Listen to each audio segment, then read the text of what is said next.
Who's your favorite guy to play against? Myself. Because a lot of times I had to battle with myself to keep challenging myself. There's a story of a young Celtic warrior. And when this young Celtic warrior turned 14, his father said, "You've got to become a man. And to become a man, you need to go into the enchanted forest. And if you go deep enough, you'll find a beast that you must defeat. You'll know which beast you must defeat. It'll be obvious." So the young boy, with a sword and a shield, set off into the forest. He was scared. It was a long journey. He fought many beasts in the forest. Bears, monsters of sorts, but something in him told him that wasn't the beast his father was speaking of. He continued on.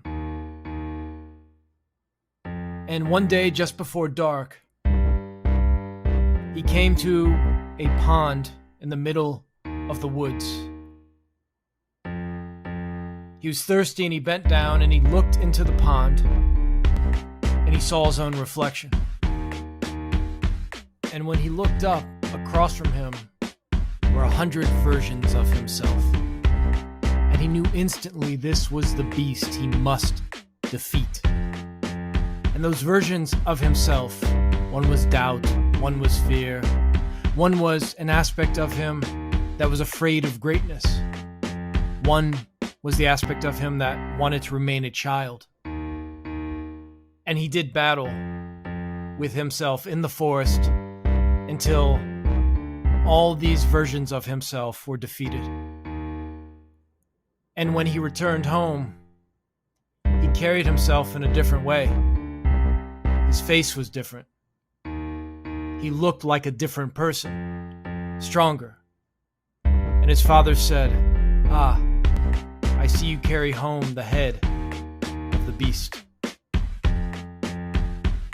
That story is something I've always thought about when I consider what it means to be someone who maxes out their life.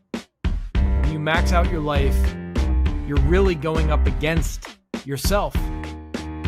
Because as soon as you write down a goal, you can imagine these versions of you appear across from you. This might not work out. What if I put in all this effort and I fail? What if this is a waste of time? Maybe I'm not good enough, smart enough, big enough, athletic enough. Maybe I don't have the coordination. Maybe it's not in my genetics. All these versions of yourself are populated as soon as you write down a dream or a goal. And then, even once you've achieved some success, more versions of yourself pop up. Can you keep doing it? You won the championship once. Can you do it again? Can you break the scoring record this game and still play a team game?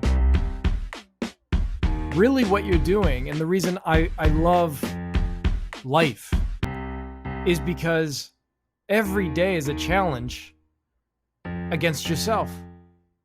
You're going to sleep in? There's a version of you that says, sleep in. There's a version of you that says, eat the junk food. There's a version of you that says, you can go easy in this workout. There's a version of you that after a bad game says, go ahead, make an excuse. You're constantly in a battle with yourself.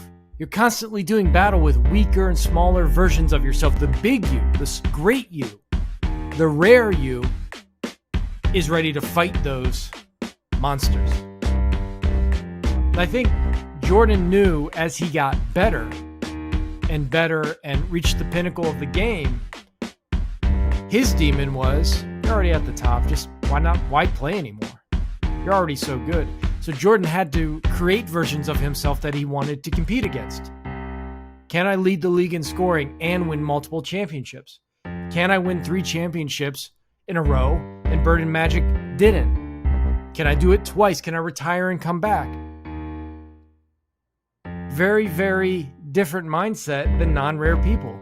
Non-rare people look at the versions of themselves that are weak, and guess what they do?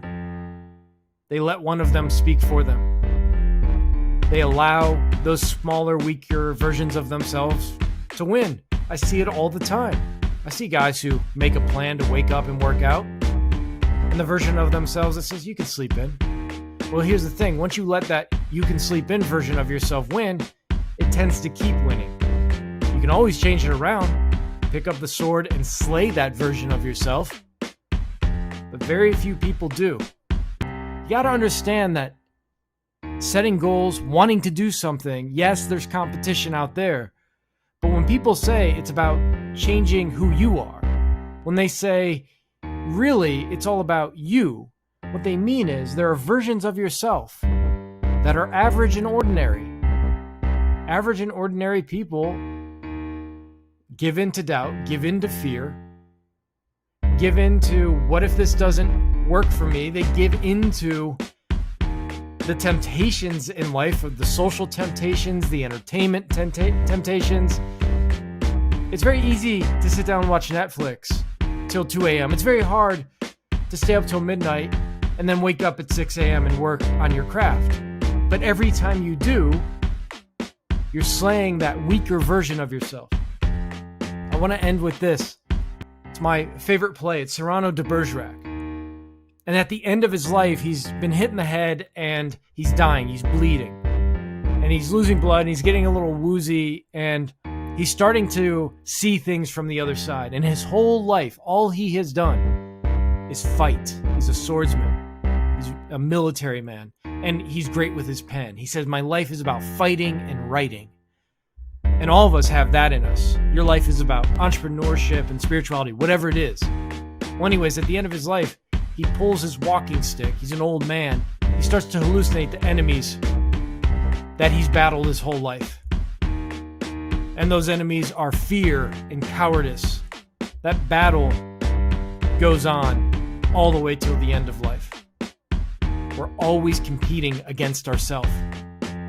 There's wisdom in knowing that and recognizing that when you see or feel like giving up, grab your sword, like that Celtic warrior, that young Celtic warrior, and maybe even visually see yourself slaying that version of yourself, that weak version of yourself.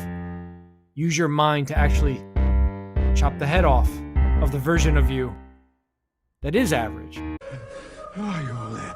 100 against, oh no, 1,000! I recognize every one of you. All my old enemies.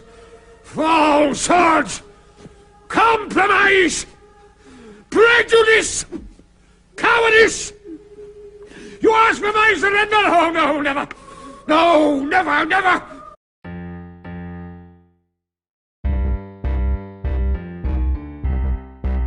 Growing up, I was always interested in the mental game.